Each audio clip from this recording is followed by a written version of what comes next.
Eu prefiro mais a planilha do que isso aqui. Ah, isso aqui eu apanhei. Hoje eu estava com o olho até cansado de tanto ficar em tela de computador e assistindo vídeo no YouTube. Inclusive, esse vídeo meu vai para o YouTube por causa disso. Porque eu sei que lá tem umas pessoas que estão na mesma fase que eu, que vai pegar um vídeo desse meu aqui, ó. Ah, mas fica comprido. Ah, eles não estão nem aí para isso, não. Ah, mas é pouca gente, não é pouca gente mesmo. Se você pegar para analisar, quantos empreendedores crescem no mundo? Quantos crescem? Ah, não, mas não é todo mundo igual? De jeito nenhum. Ah, tipo assim, se você sentar numa sala, 30 empreendedores, você acha que todo mundo vai render? Tem uns que desistem, cansa, tudo. Quem pega mesmo assim, que é raiz mesmo, que vai atrás, não é muita gente, não, certo? Não tô criticando, não. É que tem uns que depois, às vezes, dá a volta por cima, pega e passa a ser mais dedicado, mas é assim que funciona, certo?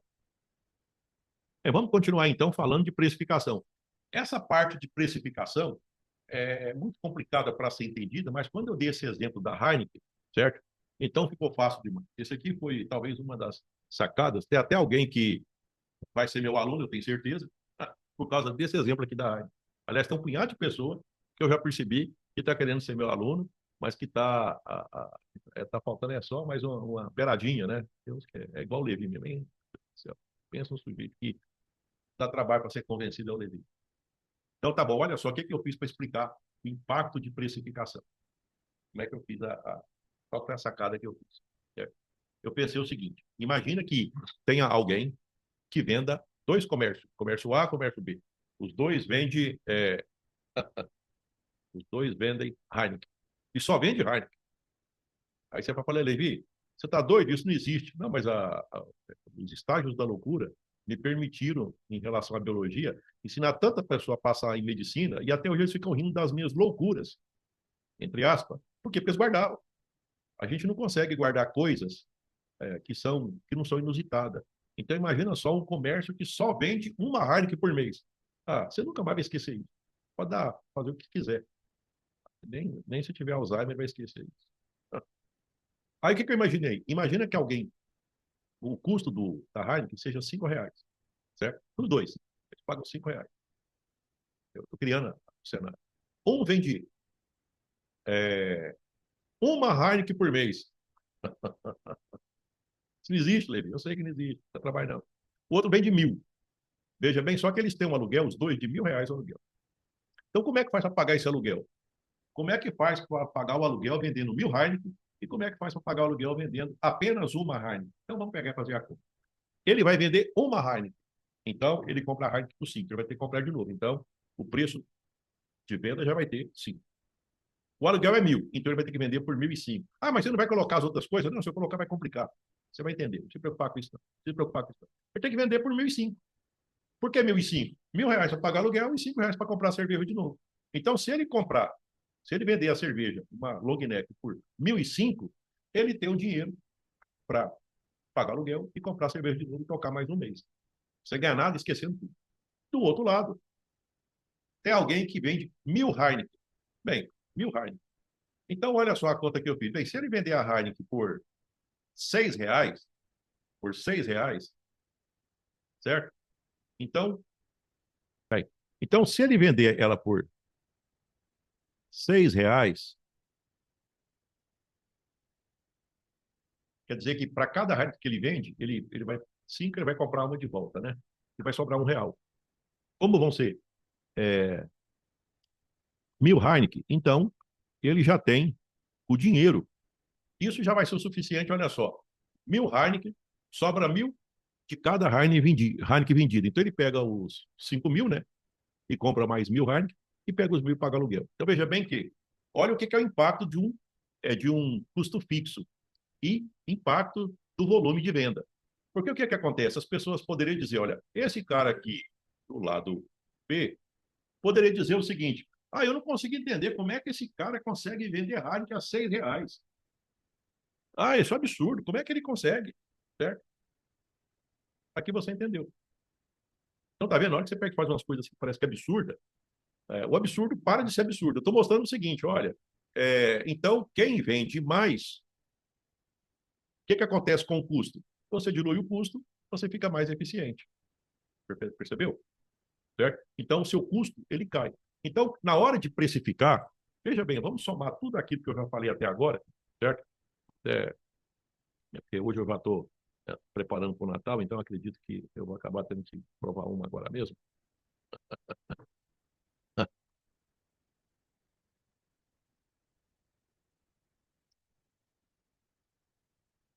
Veja bem que, então olha só o que nós já vimos até agora.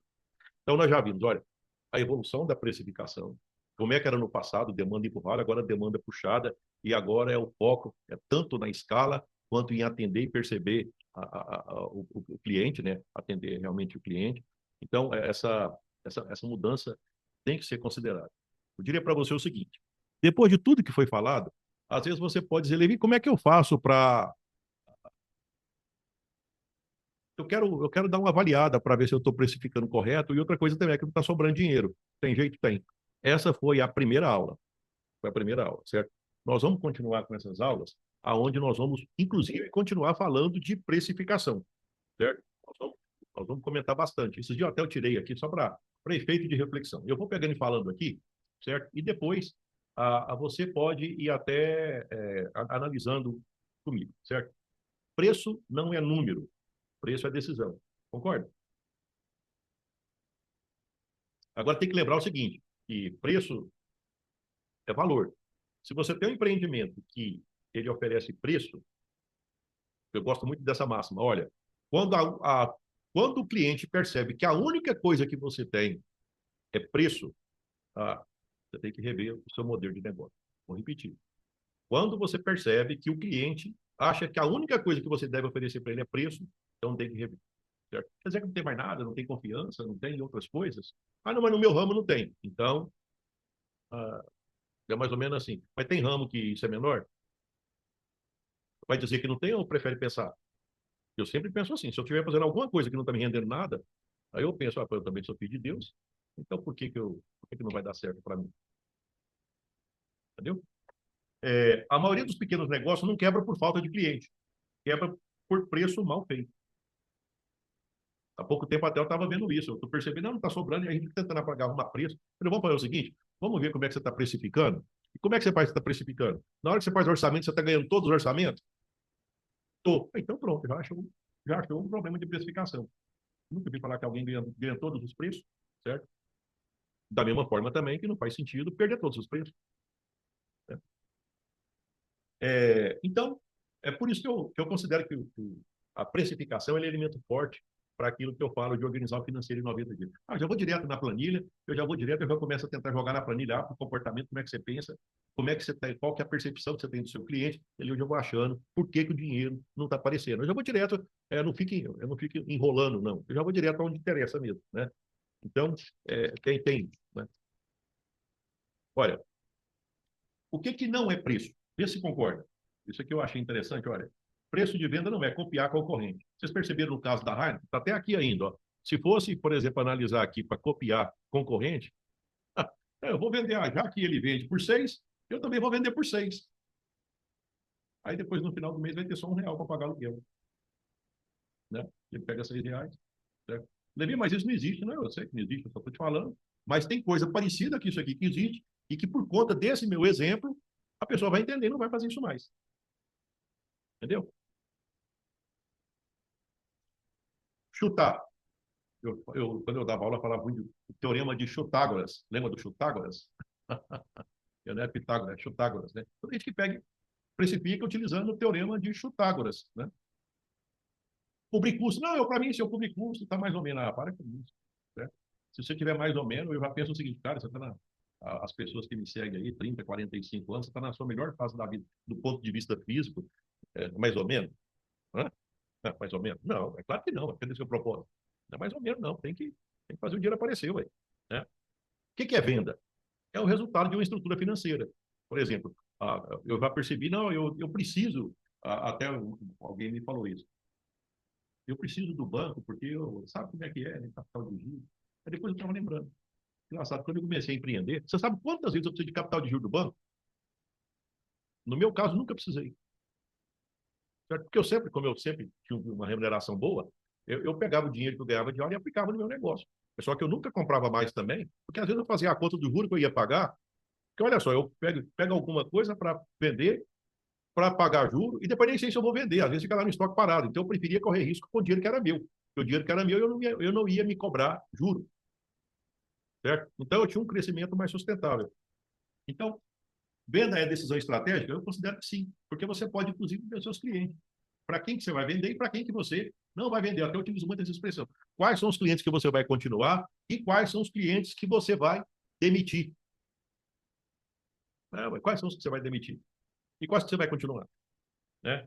Quem não domina preço, vira funcionário do próprio negócio. Certo? Eu tenho, isso é um parente meu que fala, ele fala o seguinte, não, tem gente que não é proprietário, é proprietário. Mas eu entendo, às vezes pode ser, a gente faz isso uma vez ou outra, mas é tipo assim, errar todo mundo erra. Agora, a gente tem que evitar errar o mesmo erro duas vezes, né? Aí já não é complicado, duas vezes, né? Então, e o que tem de pessoas que têm empreendimento e que às vezes acaba, não, mas tá me pagando mais ou menos, então, bem, por que precificar de maneira correta é vital? Olha só o que eu fiz uma pesquisa aqui, vê se você concorda com isso. Define se o negócio vive ou sobrevive.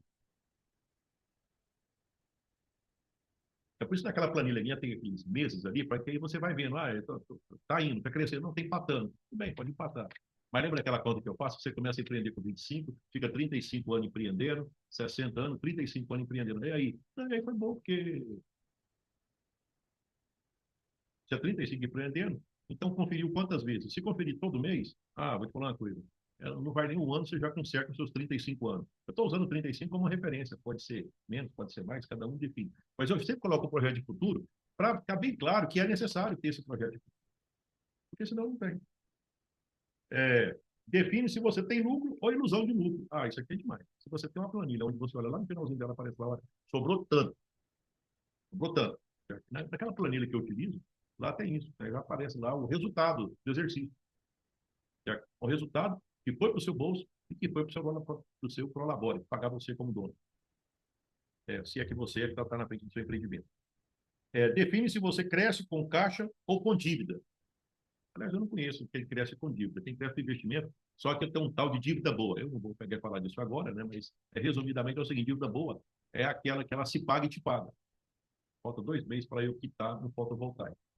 Certo? Eu devo ter pagado quase R$ 200 mil nele. Certo? Só que eu praticamente eu não pago energia, pago aquelas taxas mínimas. Certo? E ainda me sobra por mês cerca de mais de R$ 3.000 por mês de energia. Certo? Então, olha só, eu já paguei, falta R$ 2.000 para me acabar de pagar, e todo mês eu tenho R$ 3.000 só do fotovoltaico, certo? Além de não pagar energia. Isso eu fiz o financiamento, certo? Dívida boa, certo? O que é dívida ruim? É pegar dinheiro em banco para pegar e fazer juros de capital de giro. Mas não tem condição de fazer. Tudo bem, não tem condição, faz, mas marca um dia para parar. 1 ano, 2 anos, 35 anos, não é isso? Será que não dá para diminuir isso para menos? É isso que eu falo. Então, defina sua liberdade como empreendedor. Se você não tem renda, você não vai poder nem ter colaboradores. Então você vira escravo do seu próprio negócio. Né? Quando você tem renda e você controla até para você poder ter liberdade, porque você tem que pagar as pessoas e você está controlando, você está percebendo cliente e por aí vai. Né? Quando você organiza o financeiro, o preço deixa de ser achismo e vira decisão. Ok? Concorda? Pois bem, dores clássicas. Isso é coisa assim das pessoas que me seguem, né? Que basicamente seria o meu trabalho dia a dia, o que eu faço, né? Vende muito e sobra pouco. Trabalha mais e ganha menos. Sempre apertado no fim do mês. Não consegue investir. Vive apagando incêndio. Desconto vira regra. Cliente manda mais que o dono.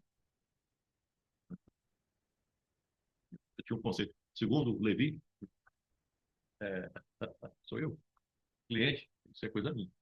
Tem que dar lucro para você no intervalo de pelo menos um ano. Por quê? Eu acabo zelando o cliente. Zelando é uma expressão aqui de Goiás. Zelar é cuidar, tá?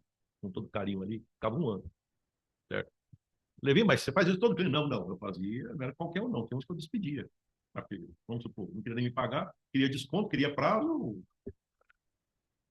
Quem é que não tem um cliente? Você também deve ter. Não é possível. Se você tem emprego, sabe disso, né? E outra coisa também, eu não gosto de falar disso, não, mas eu Eu falar tal do fiado bom.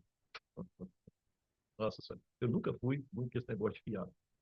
Só que eu nunca perdi muito dinheiro. Agora, se eu falar para você que eu nunca perdi alguma coisa, aí eu estaria mentindo. Ah, já perdi também. Tem umas coisas assim que não tem como escapar. Faz parte, ossos do ofício, né? Mas nunca foi grande, sempre foi pequeno.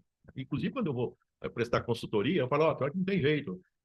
Alguém muito próximo. E, normalmente, quando é assim, é próximo, né? Tudo bem, não vou pegar mudar de assunto. Eu só estou dizendo o seguinte, que tem solução? Tem. Bem, o problema não é o cliente pedir desconto. O problema é você não saber se pode dar. Inclusive, olha só o que eu faço. Porque como eu sei que eu sou muito mochiba, como eu sei que eu sou muito mochiba, então vamos supor, eu vou te ensinar a me vender. Eu vou te ensinar a me vender. Olha, você vai vender alguma coisa para o Levi? Então vamos supor que você pode me vender por R$ 100. Você pode me vender por R$ 100. Então, R$ 100 dividido por 90%. O que eu fiz? Está trabalhando só? Qualquer coisa você faz na calculadora aí. Vou repetir. R$ 100 dividido por 90%. Na verdade, se eu dividir R$ 100 por 100%, é ele mesmo. Eu estou embutindo 10%. Então, aí você vai vender para o Levi. Levi, só porque é para você, ó, dá força para mim, só porque é para você, eu vou te dar 10% de desconto. Aí, então, menos 10%. Pega esse 111 que deu aí e dá 10% de desconto. Deu 100 conto. Entendeu? Aí, Levi, 10% de desconto. Eu fico feliz e eu pago direitinho. Certo? Eu sempre paguei. Mushiba, normalmente os Mushiba, assim, tem uns que são, mas eles são bom pagador. Então, aí, vamos supor que você não tivesse colocado essa carta na manga, de colocar 10%. Ia dar defeito. Eu ia pegar, eu ia achar que, não sei o quê. Eu ia ficar chateado. O que custa você colocar 10% a mais aí para tirar para mim? Entendeu? Você já coloca porque já acaba. Pronto, não tem problema. Levi, mas eu não concordo com isso, porque, então, vai conversar com outras pessoas que mexem com o negócio aí. Não conversa só comigo, não. Conversa com outras pessoas aí, com outros aí. Você vai escutar muito isso aqui, ó. Não, isso eu faço, né? Você não faz isso, não?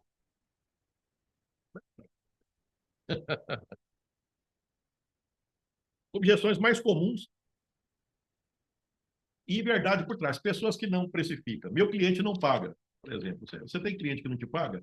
Eu vou te falar uma coisa. Cliente eu não tenho, não. Eu já tive gente que me pagou, mas não era cliente, mas pagou, não pagou uma vez, não entendi mais. Ah, mas como é que você faz? Era ele ou eu. Ué. Era ele ou eu. Então não tem como, não tem jeito, tem que segurar. Né? Vê se isso é verdade. Você não conhece o seu custo, nem seu posicionamento. Posicionamento está relacionado ao seguinte: é você conhecer tão bem seu cliente que você sabe separar um do outro. Tem gente que sabe.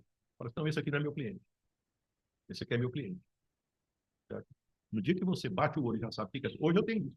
Por exemplo, às vezes as pessoas têm imóveis, que é o meu caso.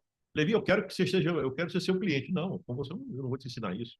Certo? O que eu sei disso não é para te ensinar. O que eu sei disso é uma outra atividade que eu tenho, é a atividade que mais me rende, certo? Mas eu não vou ensinar isso para os outros. Eu ensino isso aqui. Eu ensino como é que eu pude adquirir essas coisas e depois aí elas começaram a andar com uma outra lógica, né? Aí sim. Às vezes as pessoas falam, o concorrente vende mais barato, seja, tipo, para te pressionar, né? É, outra, você não sabe se ele tem lucro ou prejuízo. E aí você já começa por pressão, né? Será que eu devo vender? Será que eu não devo vender? Né? Ah, não, mas é que meu negócio é pequeno. Bem, então, se você pegar e não tiver um critério, nunca vai ser, certo? Outra, faz tudo. É complicado. Né? Até, por exemplo, quando eu fui para o digital, eu nunca fiquei sozinho, certo? Mas aqui eu sou mais só. Só que tem coisas que eu já percebi e tem coisas que a gente não tem como delegar.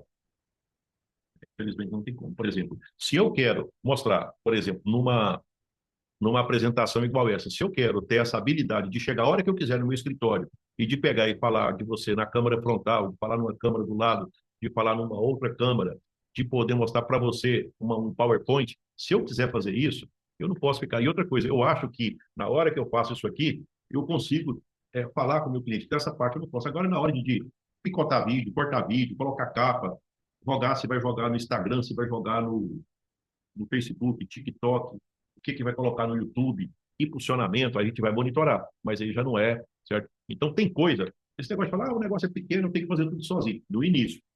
Mas você não pode, porque chega a hora que você não vai dar conta, né? Bem, o que muda quando a precificação é correta? O que muda quando a precificação é correta? Bem, primeira coisa que, vê se você concorda com isso.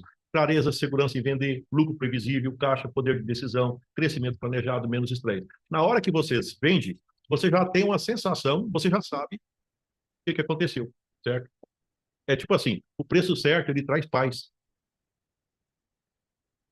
Porque você sabe se vender vale a pena.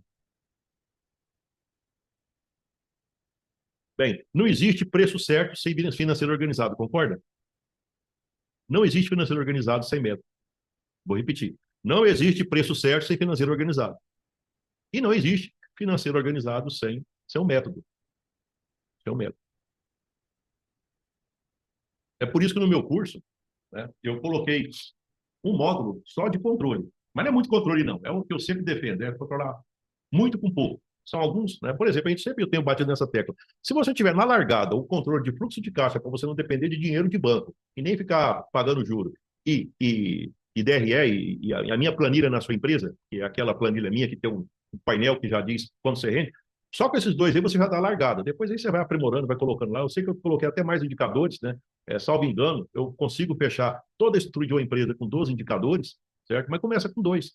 Certo? Depois, aí, quando você tiver grandão, você pega e coloca mais. E na hora que crescer mais ainda, você coloca uma equipe para fazer aí. Vai ficar mais fácil ainda. Bem, bem então, é, daquilo que eu tinha preparado, é claro que eu vou voltar a falar disso. Eu quero sugestões, certo? Porque eu vou fazer live agora toda semana. Eu estou aguardando até sugestão de horário, sugestão de dia da semana, certo? E depois elas também vão ficar disponíveis, né? Eu vou colocando elas disponíveis. É, eu diria para você o seguinte: depois de tudo que eu falei aqui, e sempre eu vou terminar com isso, você pode continuar trabalhando muito e apostando, ou pode decidir assumir o controle. Se você quiser assumir o controle, começa a me seguir, fala, Levi, eu quero a planilha, eu quero aprender a precificação. Eu até, a gente, inclusive, eu estou pensando em fazer um mini curso só de precificação. Até se você achar, você pode comentar, eu quero participar do curso de precificação. Tipo assim, eu pego e passo a planilha, abro aqui, igual estou fazendo aqui, e aí você aprende, em pouco tempo, você já pega e já vê se está precificando certo, certo? Não é um curso igual aquele outro meu X-Tudo, mas um pedacinho só de precificação. Caso você tenha interesse, pode, ó, eu quero aprender a precificar. Coloque nas minhas redes sociais que eu já vou depois, já, às vezes até já... Também tem uma lista de reserva, de quem não, que vai encerrar as matrículas, certo? Para a próxima turma. Mas não, eu não quero fazer um curso, não. O curso é, tipo, é muito... por enquanto eu queria fazer só precificação. Tudo bem. Certo? Ou por enquanto eu queria fazer só o controle financeiro, minha planilha na sua empresa. Eu quero que você me dê uma aula para me explicar, certo? Ou eu quero analisar somente os meus comportamentos empreendedores, eu quero ver como é que eu estou. Eu acho que eu estou batendo cabeça demais, então eu pego lá e faço isso, certo?